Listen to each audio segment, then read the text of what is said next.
getting nervous. So let's just check the temperature. Tracy, the people listening to you right now are called the pulses. So I want you to, I'm going to push the fader up. You're going to say, good morning, pulses. Okay, you ready? Yes. All right, go. Good morning, pulses. Yay! Pulses, that was the greeting from our She Diaries guest. And I got people sending messages, it's my time. I say it's my time. Your song really did the things here. Do you want to tell us a little bit about what the song means to you before we get into introducing you? I think this song kind of like resonates with what we'll be discussing about today, where I'm coming from, my journey. And a lot of people, when they look at you, they look down upon you. You're more of an underdog. But now God speaks differently to us. And we are saying, our time has come. We need to do something with the opportunities that come our way, the connections that we make. So this is our time, Becky. It definitely is. It definitely is. Did you ever go through a period in your life where you felt, this is not my time? Of course, yes, I have. And we don't look like our journey. We don't look like our journey at all. Yeah. We have tried so many things. And if I'm to tell you all those things, we need the whole day. Don't worry. I think we got like a good 40 minutes or so to get into the story.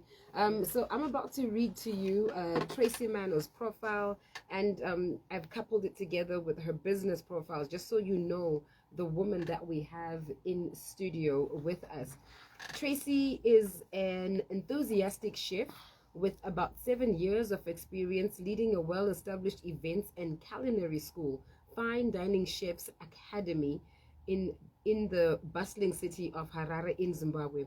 Frequently contracted for high-profile and VIP catering events and menu consulting, specializing in creating memorable dishes created from exceptional ingredients, plated exquisitely. Trust me, guys, when you see this food on display, you don't know that to eat it or just to look at it. You just, it's so pretty. Her background is in the social sciences, where she did an honors in gender studies and a BSc in sociology, currently studying her master's degree in food business with the Culinary Institute of America. Tracy, welcome to She Diaries. Thank you.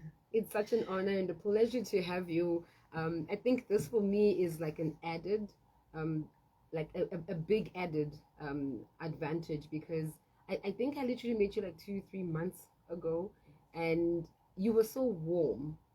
You were so nice. We met in a salon, by the way. You were smiling and you were so calm. And I think that's a part of my life that I'm always like, God, I want to be calm. I want to be soft. But I think I'm just like, I don't know. I'll get there. I'll get there. Like, since I'll be like watching you and spending time with you, I'm sure some softness will rub off. We want to get back into your childhood. If you were to take us back to your childhood, what age are you taking us back to? How far back do you remember? Wow, okay. Quite interesting. Yeah. So I grew up in a family that was grounded and religious. And I should say my parents, are those people with a very strong sense of values and tradition. And my father being the breadwinner, our African families, they are always people in the home. And he was taking care of his siblings and our culture. So we grew up in a family whereby we believed in taking care of each other. And my mother back then, she really loved cooking. And I think it has actually shaped the person that I am today, because I believe in giving back to the community and giving back to the family. We have family gatherings, and she would put a lot of dishes on the table and would eat, and without her having to say no, that's enough. So that's my background. And I think for us, sharing meals together was more of an integral part of, our family bond. So when you think back of your childhood, the first picture that comes to your mind is you as a family sharing food with the relatives, with friends. So this is you now growing up in this home where you were grounded, religious. Obviously, there's principles and precepts to follow. Did you know where you wanted to be at that time? No, you don't, because most of the things you actually do what you're told to do. You follow your parents, and I had no idea someday I was going to be someone.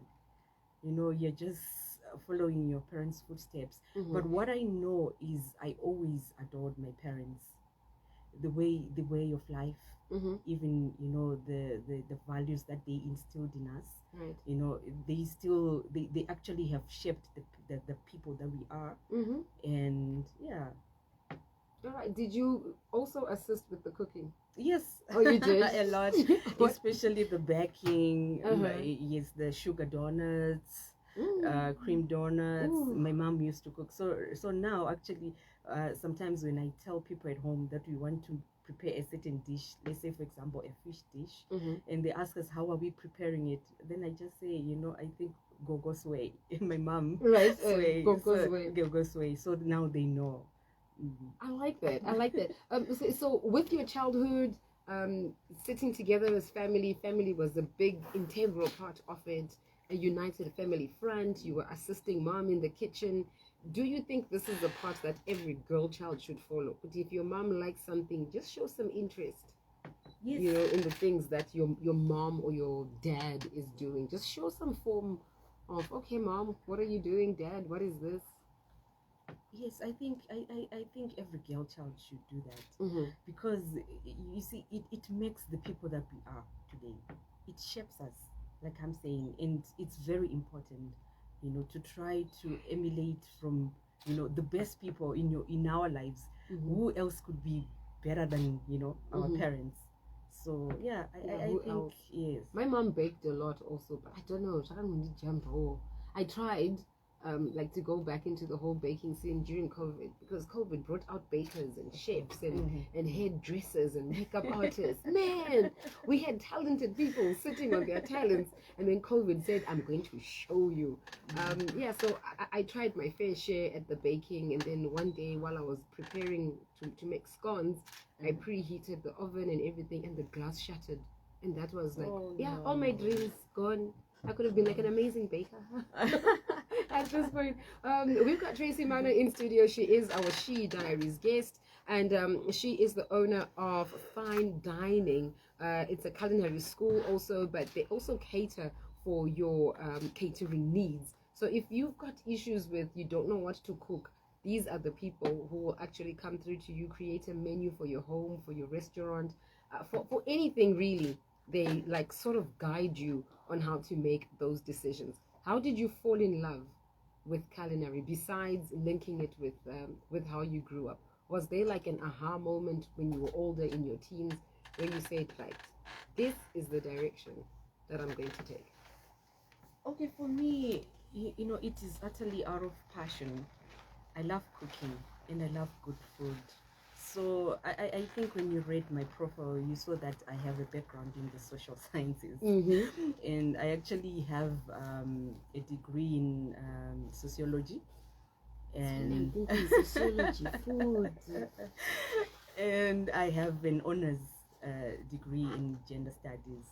And nothing to do with food. Nothing to do with food. But what happened was, I remember I went to South Africa for my graduation, because I did my honors in gender studies with UNISA. So when I went for my graduation, I went to my brother's house. Right. And my brother is a lawyer by profession. All right. And then... your parents made sure. Like a lawyer here. Is there a doctor? No. Okay. So, but surprisingly, he is a lawyer, but he bought a farm. And he was farming at the time. And there he was coming from work, and I saw him. He's now feeding the cattle, doing all the farm work. Mm. And I'm asking him, why are you doing this? And then he says to me, you know what? I love doing this. Nowadays, you have to follow the passion that you have. Oh yeah. Yes, you can have a certain career, But have all the degrees. or you have all the degrees, but what is it that you love doing? And he said to me, he challenged me, and he said to me, look, you love cooking. I think it's high time you need to start doing something. So from there, that was actually that was your wake-up call. That was a wake-up call. You were like, I'm going to go and graduate and do all this. Yes, Unisa, thank you. Immediately when I came back to Zimbabwe, I had to enroll at a culinary school. And everyone was laughing at me and they were saying, why are you doing that? But for me, that was it. That was it. And so when you did all of your degree programs and then getting back into what you really, really loved, your passion, you went and you got paperwork to back up that passion. So there's so many people who are passionate about a lot of things, but they don't have paperwork for it. For example, when I joined in the media and entertainment industry, I didn't go to journalism school. I didn't do any broadcasting. I didn't do mass communication. It was only a few years later into the profession where I said, let me get some paperwork to like back this thing up. But before that, I did a couple of years. This she's qualified to do this. It was all passion. It was all talent. How important is it to have that paperwork to back you up? Why didn't you just, go and to some individual, like a well-known chef, and say to that chef, teach me the ropes?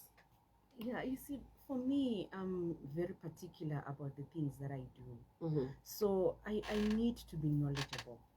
That's for starters. I need to be knowledgeable. I don't want people to then tell me what to do.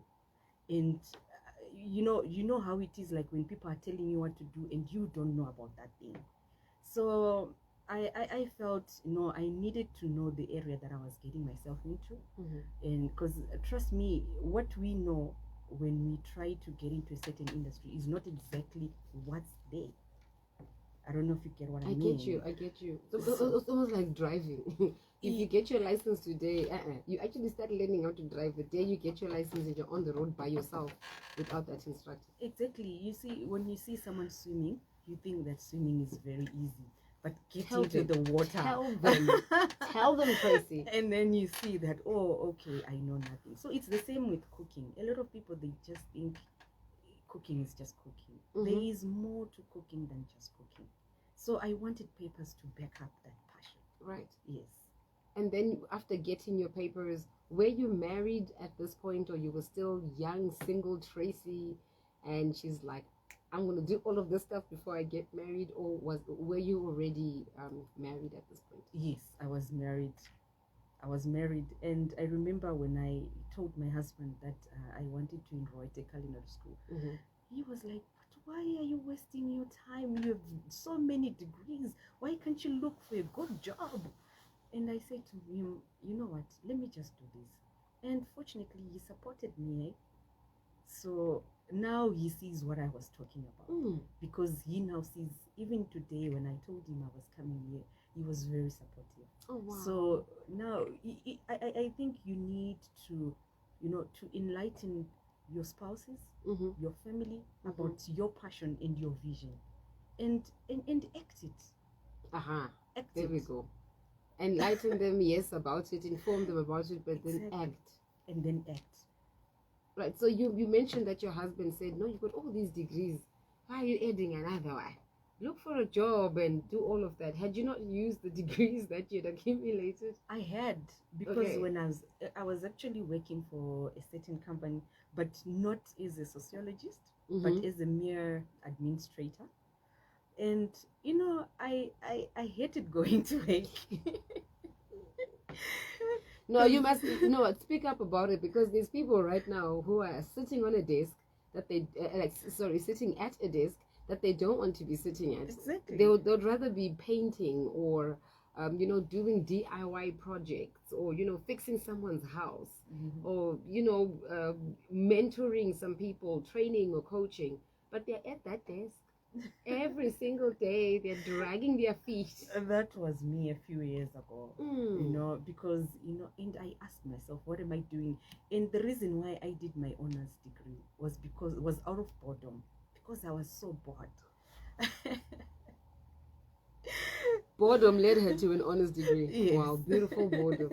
All right, so you were going to a workplace that you didn't like. In that particular moment, you were also studying with UNISA, right? That's Yes. when you went to your brother's house. Yes, after I finished. Were my you still program. working at that point? Yes, I was working. And then you did the culinary studies while you were working. Yes. When did you leave? I think about, I'd say 6 years, 7 years ago. Mm-hmm. Yes, that's when I left. Was this after, like soon after you got your? After I got my. So. Oh, you got your paperwork. You're like, I'm out. So what I did was I started volunteering to people with catering services. Mm-hmm. I started volunteering for free. I would tell them that, okay, you have this event, so can I please come and maybe do your desserts? Can I do your salads? Can I do your... That's how I also then gained experience. For free, Tracy. For free, yes. If you want something, if you want to learn, sometimes you have to... It's not about money. I always tell, especially the young ones, it's not always about money. I used to think it was madness when I started in 2016, 2017, 2018, the better part of 2018. I think from mid-year, that's when I started seeing my brand actually growing and making sense. But from 2016, when I started to 20, so it's like 2016 towards the end, the whole of 2017. It was 2017. There was no stage that I was not on. There was no brand activation that I didn't do. There was no company I didn't volunteer to MC for. But I think I overdid it. I think I overdid. Paying off, right? It's paying off. Yes. It's paying off. How do you know that these are the jobs to do for free and offer your services and put all your energy on or in? And this one, no. Maybe I'll put half my effort, because people do take advantage. And then you get drained, and then no one is pouring back into you. You're the one who's pouring into everybody else. Maybe the way you did the desserts was really, really well, and now all they ever wanted you to do were the desserts, but you're like, I can do other things. So how do you know where to draw the line with, yes, I volunteered, but it's not a ticket for you to abuse me? Yes. I think you can't put a price tag on yourself when you're inexperienced. When you're inexperienced, yes, you can't. Price tag for? Yeah, you can't, because people, we're talking of a service, and our Zoom market. Yes. So how then do you put a price tag when you don't have that experience? So for me, I'm saying, learn, have that learning experience, and then now, if you contact us for any event, trust me, we will tell you, we have defined ourselves in such a way that we have certain prices and we don't go down. Like we're not budging. We are not budging. This is who we are, and because we are worth that much. I like it. We are worth that much. Sure, I'm enjoying this so much. Now I'm like, okay, I'm really getting to know Tracy now. So after culinary school, you've done all these degrees. You've got the paperwork for it. If you wanted to go back into the workforce, you could have gone back. What did Tracy do next? What was your next move after getting the paperwork for being a qualified chef? Because now you're not just a lady who knows how to cook or a lady who wants to start a catering business. Now you are like a qualified chef, like proper, with experience. But Gordon Ramsay says something. He says, going to a culinary school does not automatically mean you're now a chef. It takes a lot of experience. So you can have the papers, but as long as you don't experience it, then I wouldn't say you are a chef. You need to experience being a chef. Right.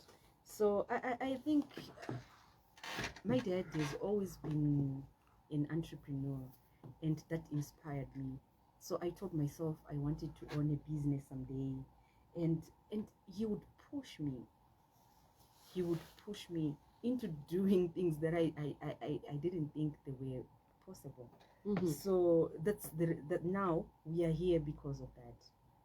So I watched my father being an entrepreneur, and I told myself, one day I'm going to make him proud. I'm going to make his efforts fruitful. So here I am now, and yeah.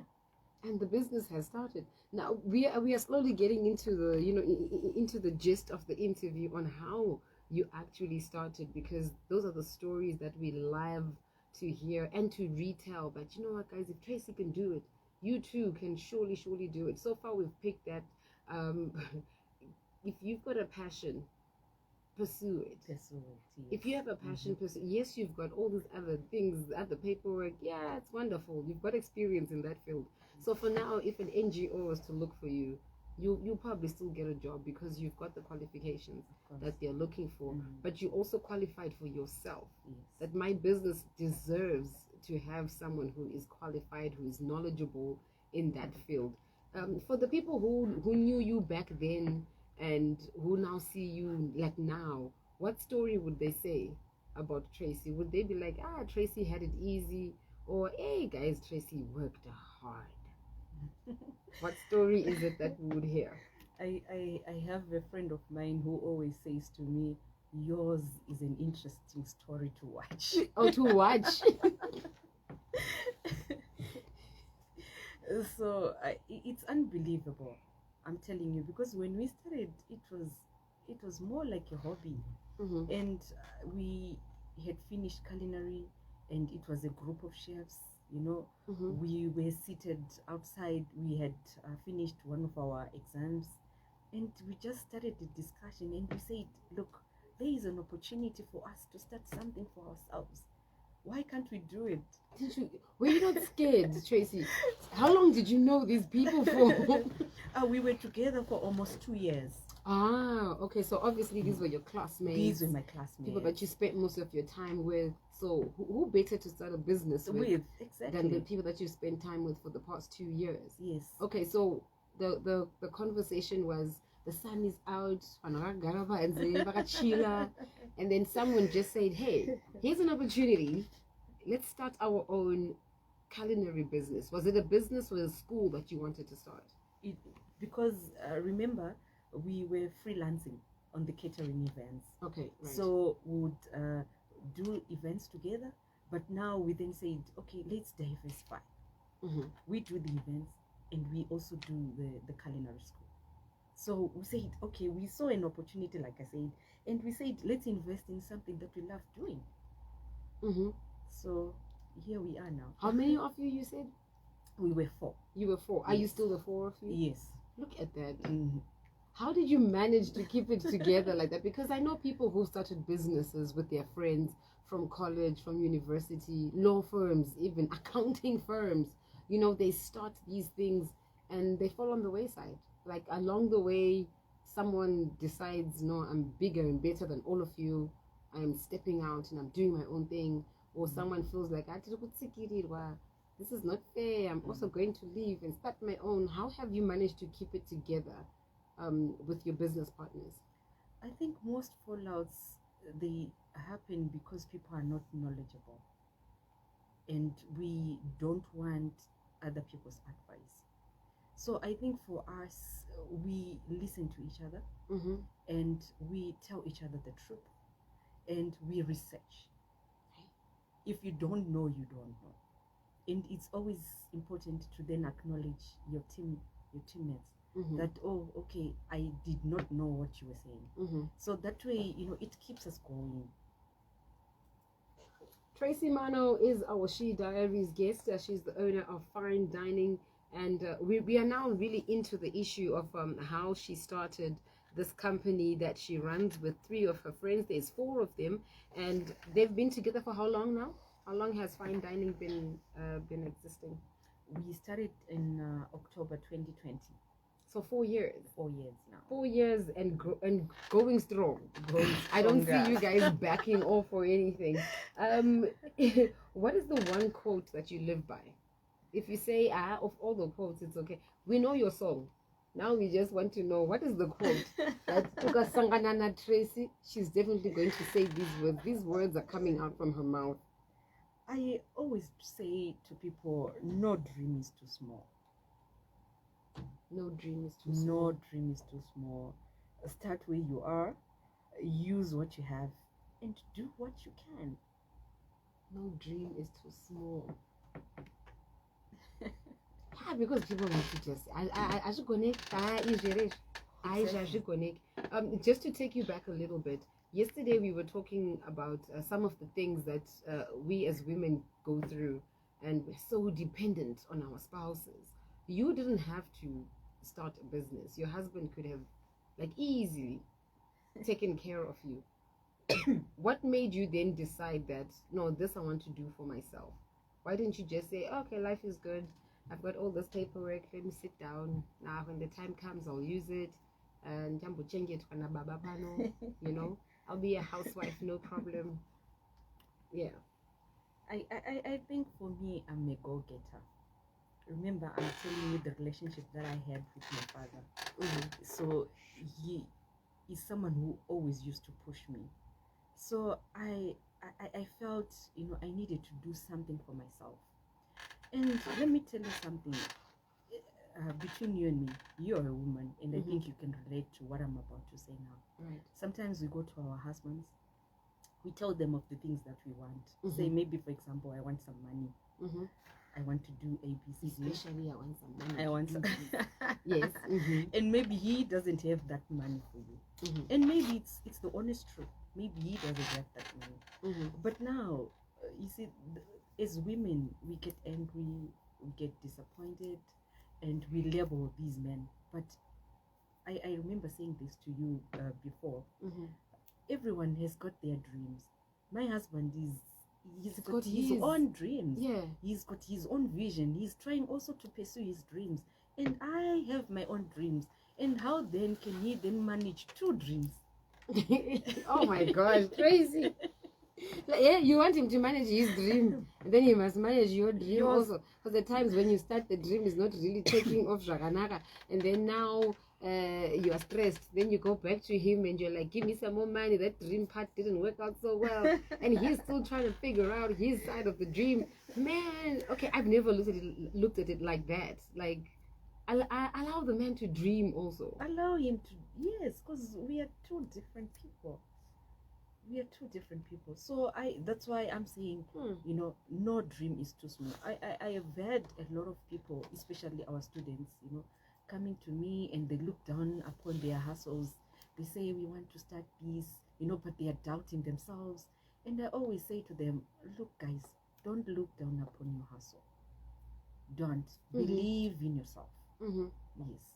I'm so happy we've got messages that are coming through. I was about to open the line and just let people send through questions, because normally I will do all the talking and all the asking, but there's a part where I allow the pulses to then send through their comments, questions and contributions, usually 15 minutes before the interview is over, and I'm already seeing the messages coming through. We're going to go through them in a bit. Get ready, because pulses ask proper real questions and they contribute a lot. So you then said, I'm going to allow my husband to be my husband and live his dream. Yes, take care of us, but I've also got my dreams that I want to fulfill. All I need is your support. All I need is your yes babe, do this way, or and all. Is he still as supportive as he was in the beginning? Yes, because now he now understands the vision. It's difficult when you are starting. Remember, I told you when I wanted to go to a culinary school, he was the same person who say, why are you wasting your time? Yes. But now, you see, he's very supportive. Sometimes he engages us with clients, and do you pay him a commission? Ndakutota manager wayi ndakutopinda ipapo kuti you found clients for us, okay, here's a 5% commission. We can start at 5. Let's start at 5, because I think that's a good thing. Most women don't have it, Tracy. That's why I'm like so impressed about this. Most women don't have that support where the man is saying, go and do what it is that God created you to do. I'm going to cultivate the ground for you to make sure that you flourish and that you are fruitful. Most men, they see the woman at Djibouti, they want to pull down. They want to like, hey, it's gama, but you've got a husband who is supporting you and making sure that your dream continues to be valid, because I'm sure he's enjoying the benefits. I'm sure he's enjoying the benefits. Okay, let's go into the business side of Tracy. With the four of you running this culinary school, can you break it down for us? Like, what are the different channels within your organization? What are we looking at? Is there the dining side? Can people actually come through and sit down and eat the food that you are cooking? Where is the training? Where does it happen? How many students do you take in? Who does the admin? Who does the bookwork? Who does the creative thinking side of things as to what is next for fine dining? So how have you divided those business responsibilities amongst yourselves? Okay, so we have a staff complement of about 8. Mm-hmm. So I am the head of center for the culinary school. But our business model is made in such a way that, you know, the students feed into the catering side. Okay. I don't know if you understand what I mean. I got it. I don't know if the pulses got it. Like, the students are the ones who then actually do the catering. They do the catering because it's part of training, and we have Seed and Guilds qualification, certificate level, and diploma level. Okay. The certificate level is running for about a year. Okay. And the diploma level is running for 6 months. Oh wow. So what we then do is for each qualification we only take 20 students, and that's it. We don't do more than 20 students. So 20 students at a time until they have completed their cycle, and then you take in another 20. Yes. Do we have any success stories? Yeah, we have. You can just name a few of our students. Yes. Like, where are they placed, without really like getting into the detail? Like, oh, this one studied with us, she's now on the ship. Or this one is now working at this hotel. Yeah, we have quite a number of people who have started their own businesses. Because we are saying, for us, we promote that mindset of an entrepreneur, not that of a worker. Not that I'm saying working is bad, but we want you to go and start something of your own. That's the training that we are giving them. Yeah. So a lot of them have started their own businesses. Remember, like what I said, they look down upon their hustles, and we keep on encourage them to go on to like, push. don't look down upon it. Exactly. So most of them, they've started their own businesses, and some they have gone abroad, and some are private chefs. Oh, private chefs are making money. I saw a price list of one of the private chefs, and I was like, yeah, it's okay. Maybe I should become a private chef. They're making good money. Yes. All right, let's get into the messages, pulses. You can continue to send through your messages. If I manage to go through them, wonderful. If I don't, please forgive me. I'm sorry. Hi Becky, your guest sounds so calm. I'm really, really loving her. I think you'll fall in love with her even more if you watch on Facebook. She is so calm, guys. Poise, everything. Paribo. Hi Becky, thanks for the She Diaries guest. Your guest's childhood thoughts, where she said to herself that she will make her father's efforts fruitful, are powerful. And I just think that thought opened the door for the success that she is enjoying today. Otherwise, I'm happy for her. Your guest is so sophisticated. That's all I can say for now. This one is Tinashe. Tinashe, thank you for writing in. Hi, Becky. Thank you for the guest. Really got me thinking that my passion can actually pay me. Please tell them that the passion can actually pay them if they put in the work, that is. Of course. Yeah. If they put in the work. And Tracy, of course, it will definitely pay you. Anzi Becky, yes, we are sitting at the desk and wondering. We're still sitting at the desks at work. And we are stuck. And we're stuck, and we are wondering, and we're just like, when? So to someone like this who is like, Tracy, I've heard you, but if I don't do this job, I won't be able to feed my family. I won't be able to take care. I've got this dream, but he can't get. I think let's learn to start small. I'm not saying quit your job, but have something on the side. Start small. Remember when I always refer back to Apostle Teresa. He's always, he is my mentor. He's always saying, start from where you are. Have many streams of income. Have a job, but also have something on the side going. So I want to encourage someone right now who's seated on that desk and challenge them and say to them, start something small. I know of ladies who have, a 7 to 5 job, but after they knock off, they are busy making cakes. Right, they are starting with what they have, where they are. They're starting small. And you need to be aggressive.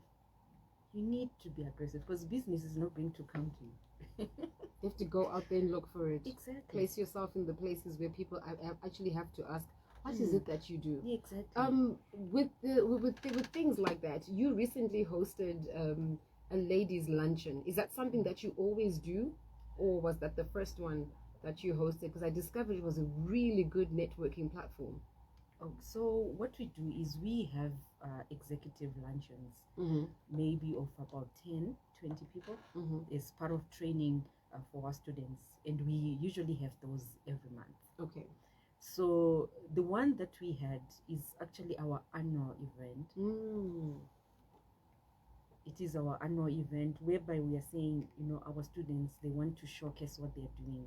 Okay. And what other way can we have the event other than, inviting women, beautiful women?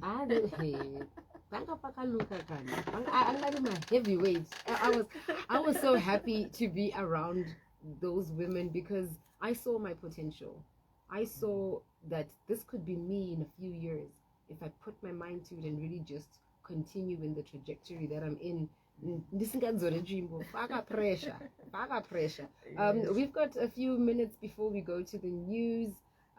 There's just a few more contributions. Hi Becky, hi Tracy, thank you so much for this interview. Really opened up our minds. Your guest, yes, I agree with the other people. She is quite calm and sophisticated. We love guys. We're all striving to be calm and sophisticated at this point. Are you giving lessons, Tracy? I think I should start. You should, please. You should. Anzi Becky, inini ndikuda kutodzidzawo ngavatisirawo namba dzavo. Okay. Yeah. You can reach us on 0772 646 626. Or you can follow us on Facebook and Instagram and TikTok. It's Fine Dining Chefs Academy.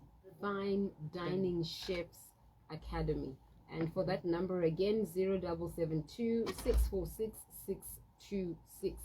Mushike mchitauro nyaya fine dining nedzekudzidza kubika. And they can actually visit us at number 7 Samson Close, Mount Pleasant. Number 7 Samson Close, Mount Pleasant.